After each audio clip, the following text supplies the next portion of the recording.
Welcome to the Slop Farm. Enjoy the video.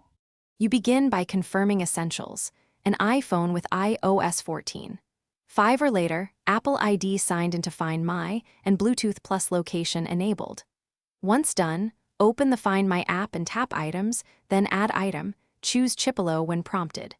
You press the Chipolo button so the accessory enters pairing mode. This lets your phone detect it over Bluetooth. Do this now because Find My integrates the Chipolo as an item, enabling precise location and firmware integration for later. Once the phone discovers the Chipolo, you'll name it. Pick something meaningful so you recognize it quickly. Make sure to enable offline finding so the network can help locate it when out of Bluetooth range, and turn on Notify when found to get alerts. Also allow background app refresh and the precise location permission so Find My can update positions continuously.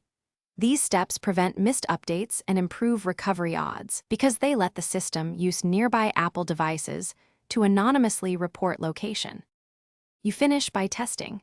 Choose Play Sound from the item card and confirm it rings. Check the Items tab for battery and last seen info. If the item is missing, enable Lost Mode to display contact info and receive updates. If the Chipolo won't appear, try the primary troubleshooting step. Reset the Chipolo and toggle Bluetooth on your iPhone because most connectivity issues resolve after a reset and a quick restart. Also verify battery level and make sure your phone's software is up to date. Thanks for watching. Consider subscribing if we helped you today.